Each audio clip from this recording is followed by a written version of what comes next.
welcome to 4-Color Alchemy, issue 12. I'm Led Sharp, and welcome to the first of many top 7 lists. This is a top 7 list of my personal favourite Marvel characters, and it's a subjective list, not an objective list, so you can disagree with my choices, but you can't disagree with the fact that they are my choices. Anyway, I'm hoping to do a lot more of these, and I hope you enjoy the list. At number 7 is Captain America, a character so grounded in his own beliefs in justice and liberty it's hard to see how you can create effective stories about him. So what any good writer does is put him in a situation where those beliefs are challenged and Steve has to become the example others live up to. Rooting out the corruption or evil in a situation he finds himself in, he represents what America should be, never what it is. And that contrast can lead to some amazingly politically charged stories, even when he's a werewolf. His abilities are just enough that he's the right level of vulnerable to make his stories dramatic, but it's his ironclad values that make him someone all the other heroes in the Marvel pantheon rally behind.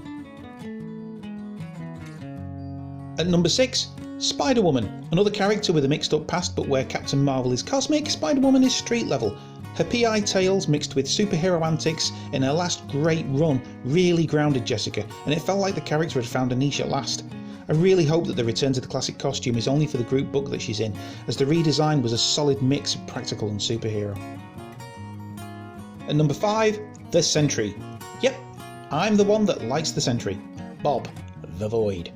Every Marvel character has very human weaknesses, usually proportionate to the level of power. Iron Man is a narcissist, Hulk has anger issues, Spider-Man is massively insecure, and the Sentry has multiple personality syndrome and crippling agoraphobia. No, he's not afraid of rabbits, he's rendered useless by social interaction. As a Superman analogue, he's done perfectly by Marvel as a comment on those icon-class characters being so physically perfect that the only being they could fight is themselves. Well, in the Sentry's case, this is literally true, as he is also the Void, his very own arch-enemy. At number 4 is Rocket Raccoon. When I was knee-high to Grasshopper, I collected the UK editions of Return of the Jedi, and Rocket Raccoon was the backup strip, and it blew my tiny mind. It was weird and wonderful, and I couldn't get enough of it.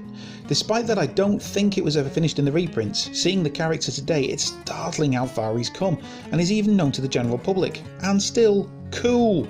Not only is he a generally awesome character, but it's the fact that he was so obscure and so far out, and yet he's made it huge, gives me hope for stuff that I do.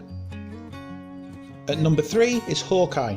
Hawkeye is the embodiment of everything people think Batman is, but where Batman is supposed to be the human character, everyone just knows he's got a dozen gadgets for every occasion and outthinks all the other members of the Justice League, whereas Hawkeye is the very human conscience of the Avengers. Again, Marvel create a character that represents more than just superheroics, as Hawkeye is deaf, so not only does he have Ultron to overcome, but a physical disadvantage as well. He's not afraid to voice the concerns of the everyman to the gods that make up the Avengers, and he's a mentor, a leader, and while he's tired of losing, he's never afraid to, so long as he's done some good. He knows he's just an above average athlete with a bow and arrow, and he uses that to take on aliens and robots without fear. At number 2 is Captain Marvel, Carol Danvers. Carol Danvers is the perfect example of a character that has evolved and matured over the years to be a leading character in the Marvel Universe. As Miss Marvel, she was a powerhouse on par with the big guns, having led her own strike team, the Avengers, and overcome an incredibly convoluted history. When it was decided to put her in a dignified costume and give her a legacy worthy of the character, she exploded in popularity, with cosplayers in the Carol Corps arriving before the first issue had even hit the stands. Carol has been an important character not only in the Marvel Universe itself, but she's become a figurehead for diversity in the industry and the dignification of women in comics. And at number 1, Thor. I love Thor. The look is always cool, the powers are the right level of awesome, you can set him in any time period and tell virtually any story with him.